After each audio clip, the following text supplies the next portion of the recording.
les petits gens, aujourd'hui on se retrouve une nouvelle fois pour parler bière et culture belge sur la chaîne Bière Academy.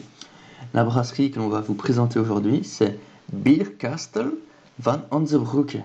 Donc c'est une brasserie néerlandophone, c'est la bière du château de la brasserie van Hanzebroucke.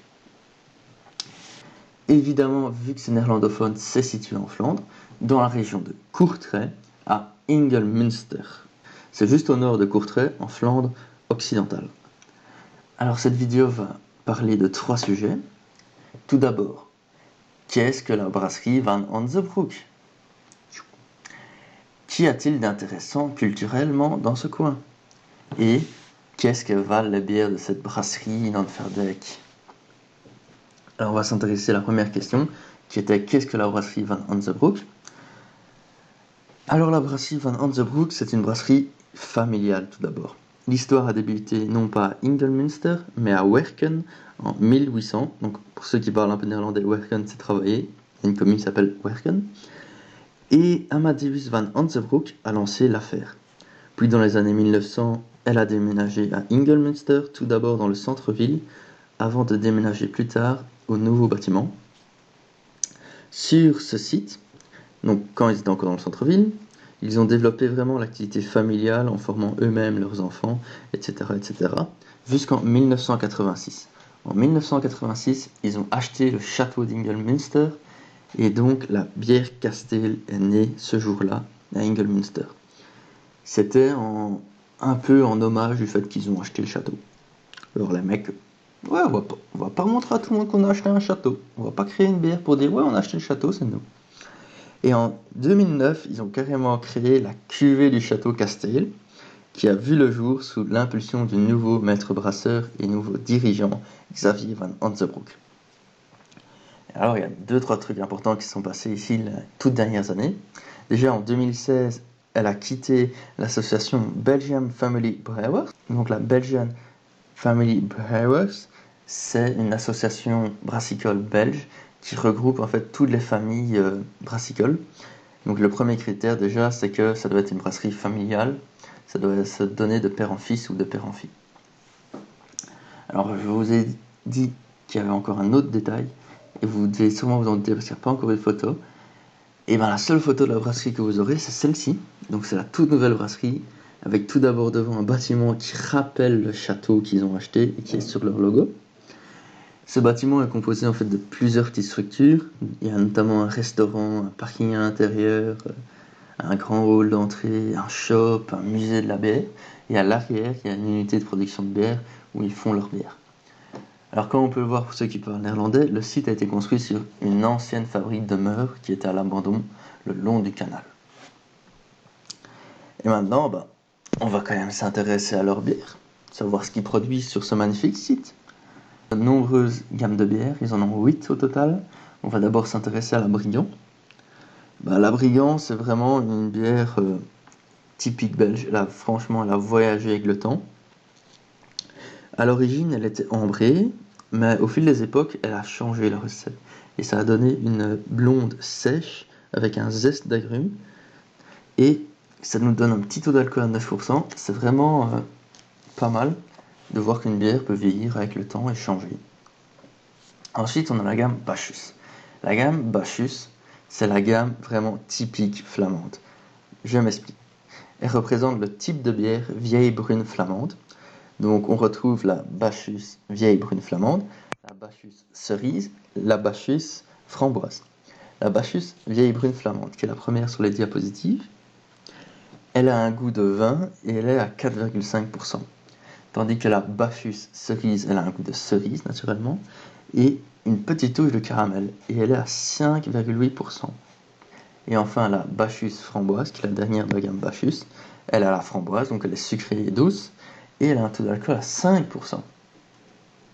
Donc là on est vraiment dans un truc typique local, quoi. C'est en Flandre, c'est là qu'ils font la meilleure bière de ce type-là. Ensuite on arrive sur la gamme Saint-Louis. Donc la gamme Saint-Louis, c'est un peu la gamme des bières fruitées. On retrouve la Premium Kriek. Donc c'est une bière, c'est une kriek, la cerise, et elle a un taux d'alcool à 3,5%. Ensuite on a la Saint-Louis Lambric Kriek. Donc elle est différente de la Premium parce qu'elle est déjà à 6% au niveau d'alcool. Et elle, c'est vraiment une lambrique pure. Enfin, on a la Saint-Louis Creek Tradition. Là, il s'agit vraiment d'une bière fruitée à la cerise et brassée avec du jeune et du vieux lambric. Donc ils mélangent deux brassins ensemble et ça nous donne ça, 6,5% d'alcool. Franchement pas mal. Ensuite, on continue leur gamme et on a la Premium Gueuse. Donc c'est vraiment une gueuse. Elle a tout ce qu'on attend d'une gueuse. Et elle est composée de vieux et jeunes brassins. Donc c'est assez étonnant. Et elle a une petite note d'agrumes avec un petit taux d'alcool de 4,5%. On a la gueuse fond tradition lambric.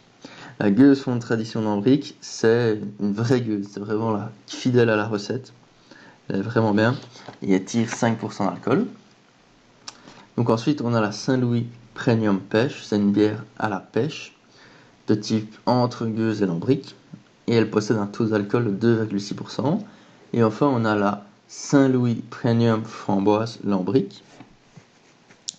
Là, on est vraiment sur une bière très peu chargée en alcool, on est à 2,8 et elle est plus désaltérante avec un petit goût de framboise. Ce qu'il faut retenir grosso modo de ça, c'est que toutes les premiums, elles sont allégées en alcool. C'est un peu les Radler, même si c'est un peu le Radler, même si elles ne rentrent pas dans le type Radler. Ensuite, donc ils ont créé la Sulfke, c'est une bière en fait en rapport avec une émission télévisée. Ça s'appelle Thuis, ça veut dire petite maison en néerlandais. Et cette bière, c'est de type Dunkelweiser, donc c'est une brune, avec des arômes de caramel, et elle est chargée à 8,5%. Ensuite, on a la Passchendaele, donc c'est une bière commémorative de la bataille qu'il y a eu à Passchendaele en 1917, et elle tire 5,2%, c'est une Belgian Pale Ale classique. Donc maintenant on passe à la gamme Castel. Dans la gamme Castel, on a la Castel blonde, la Castel Donker, la Castel Hoppy, la Castel rouge et la Castel triple. Donc tout d'abord la Belgian blonde, c'est une bière blonde belge, vraiment une Belgian Ale, et elle a un taux d'alcool de 6%. On retrouve du malt et de l'houblon comme dans toutes les blondes. Ensuite on a la Castel rouge, il s'agit d'une bière fruitée à la cerise. Et il ne faut pas se laisser surprendre. C'est une bière fruitée, mais qui dégage quand même 8% d'alcool, ce qui est fort pour une bière fruitée. Elle rentre donc bien dans notre catégorie bière forte fruitée. Ensuite, on a la Castel Donker. La Castel Donker, c'est vraiment une bière brune. On est sur du malt torréfié. C'est le style quadruple. Et là, on est sur 11% d'alcool. Ensuite, on a la Castel Triple. La Castel Triple, on a affaire à une bière triple, avec un goût houblonné, un arôme fruité, et elle sert de base à la Trignac. Elle possède un petit taux d'alcool à 11%. Et enfin, on a la Castel Hoppy. C'est la IPA Indian Pale Ale. Et elle est fort épicée et donc amère. Et elle est amère et épicée. Et elle possède un taux d'alcool à 6,5%. Donc maintenant, je vous propose de passer au point numéro 2. Qu'y a-t-il d'intéressant au niveau de Ingelmunster ? À Ingelmunster, il y a notamment le château de la famille Van Onzenbroek. Donc ils ont acheté le château d'Ingelmunster. Et le long de ce château-là, il y a un petit cours d'eau qui est assez sympa. C'est un canal. La particularité de ce canal, c'est qu'il relie non pas deux cours d'eau l'un à l'autre, comme beaucoup de canaux, mais une ville à une autre ville. Donc ce qu'il faut savoir au niveau de ce canal un peu technique, c'est qu'il date de 1863 à 1872. Et il a été modifié pour accueillir des péniches de plus en plus grandes, comme beaucoup de canaux en Belgique. À l'heure actuelle, on sait aller avec des péniches de 80 à 85 mètres et 9 mètres et demi de large, et 1350 tonnes, ce qui est, pour ceux qui connaissent les péniches, c'est une péniche moyenne. On appelle ça des Rijn-Ern-Canal. Mais ce qui est un peu balèze, je trouve, avec ce canal-là, ce qui est particulier au niveau de ce canal-là, c'est qu'il n'a qu'une seule écluse, ici à Courtrai, et elle permet de récupérer un dénivelé de 7,5 mètres de haut, ce qui est quand même impressionnant, sachant que le canal au total fait 16,7 km. Alors ici, cette carte-là, elle est un peu bien, on sait voir un peu tous les canaux, tous les cours d'eau navigables qu'il y a en Belgique, il y en a quand même un petit paquet. Pour ceux qui veulent plus d'informations, comme d'habitude, il y a les sources en bas, vous pouvez vous documenter. Maintenant, je vous invite à passer à la troisième partie, qu'est-ce que valent ces bières et la petite dégustation. Donc pour ce qui est de la bière Saint-Louis Crique Lambric, on voit déjà à son étiquette qu'on a affaire à une crique, même en ne voyant pas le mot crique, parce qu'on voit qu'on a beaucoup de cerises. Ensuite, on voit bien que c'est la marque Saint-Louis, les données habituelles de la bière, le logo Van Hansebroek. Franchement, très belle étiquette et très recherchée. Donc au niveau de la mousse, on voit directement qu'il n'y en a quasiment pas. Plusieurs raisons, c'est une 25, celui dans un verre à 33. Et puis c'est un calice, c'est pas un verre habituel à crique. Là, j'ai choisi le calice de la brasserie. Et alors, on a directement cette odeur de cerise, donc vraiment de crique lambric, qui est là présente et en abondance. Quant à la robe, on voit vraiment qu'on a affaire à une robe de crique. Elle est bien couleur rouge de la cerise, un peu foncée. C'est assez intéressant à ce niveau-là. On va voir ce qu'elle vous en fait. Au niveau du goût, on sent vraiment qu'on a affaire à une crique. On a vraiment le goût de la cerise. Et puis vraiment, ce goût caractéristique d'une crique par rapport à une bête bière fruitée. On sent que ça vieillit en fût. Donc pour cette bière, au niveau des notes, pour l'étiquette, je lui mets 9. Parce que franchement, l'étiquette, elle est vraiment sympathique. La petite capsule avec les cerises, franchement bien. Pour ce qui est de la robe, je trouve qu'elle a vraiment une belle robe de crique. Je lui mets la note de 8. Donc au niveau du goût, je lui mets la note de 9. On sent que c'est vraiment une crique. On a tout ce qu'il faut au niveau du goût pour une crique. C'est vraiment, c'est pas mal du tout. Donc la Brillante, c'est une bière qui a une assez jolie bouteille, comme on peut voir ici, avec l'archet qui évoque un peu Robin des Bois et le Moyen-Âge. C'est vraiment assez sympathique. Et alors le petit logo donc, de la brasserie qui est le château. Donc ça fait vraiment ambiance Moyen-Âge.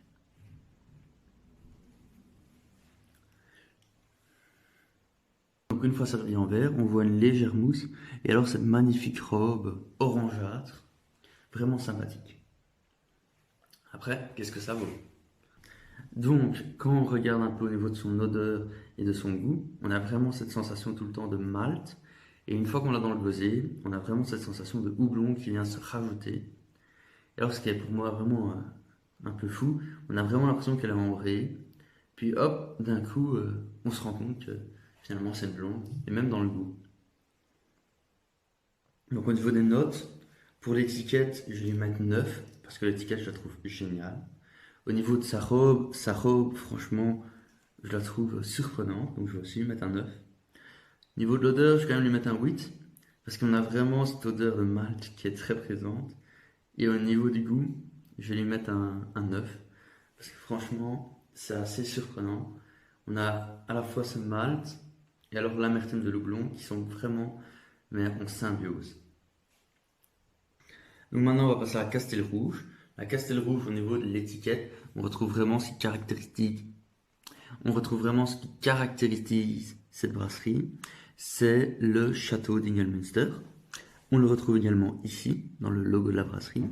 Et alors, toutes les informations par rapport à la bière, comme d'habitude.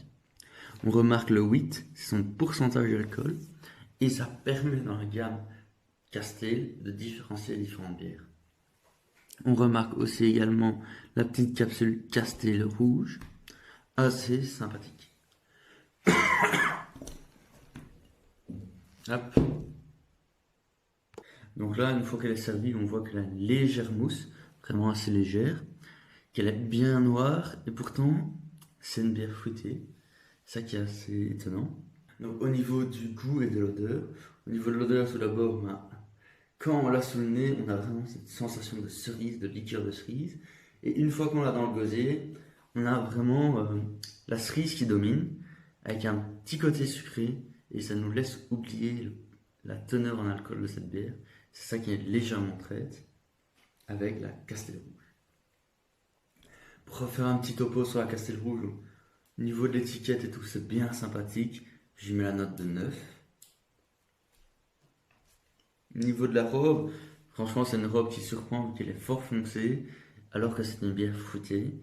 Je mets la note de 8, parce que j'aurais bien aimé une mousse plus dense et tout ça. Donc au niveau de la robe, je mets une note de 8. Au niveau de l'odeur, Perso, je ne suis pas vraiment fan de l'odeur de cerise, mais là je trouve ça vraiment c'est agréable. C'est pas en trop grande abondance, c'est agréable. Ce sera également un œuf. Et pour le goût, ce sera pareil, ce sera un œuf. C'est vraiment une bonne bière fruitée, mais en même temps, elle est assez chargée en alcool. C'est intéressant comme bière. Donc en ce qui concerne la cuvée Château by Castile, on a une étiquette assez jolie, assez sobre et assez noire comme la bière. On a le petit logo de la brasserie, le petit logo de l'association dans laquelle ils sont et la petite capsule personnalisée. C'est assez sympa comme bouteille. Donc quand on regarde la robe de la bouteille, on remarque qu'on a une robe assez sombre, même très sombre. Donc au niveau de l'odeur et du goût, au niveau de l'odeur, ce qu'on peut dire, c'est qu'une fois qu'on l'a sous la narine, on a l'impression d'être dans un magasin d'épices. Des épices de caramel, le malt aussi qui est torréfié, qu'on ressent très bien. Et une fois en bouche, moi j'ai l'habitude de dire quand je vois les bières comme ça qu'il y a de la larme qui est présente, parce que je ne suis pas du tout extrêmement fan de ces bières-là. Ce sont des bières assez fortes et qui sont aussi fort caramélisées, je trouve. J'avais vraiment l'impression qu'il y a du caramel et alors de boire un peu du café parce que le malt est torréfié. Après, c'est quand même intéressant comme bière. Au niveau des notes, voilà, tu mettras. Au niveau de l'étiquette, je vais lui mettre un 9 parce qu'elle est assez sympathique. La petite capsule est assez sympathique également. Au niveau de la robe, bah, c'est vraiment une robe noire. Donc, je vais lui mettre la note de 9 parce qu'il n'y a rien de spécial à dire sur sa robe. On a une légère mousse brunâtre, c'est assez sympathique. Et au niveau du goût, le goût, elle a vraiment un goût de bière brune. Elle est torréfiée, on sent les épices, on sent une petite note de caramel. C'est assez sympathique.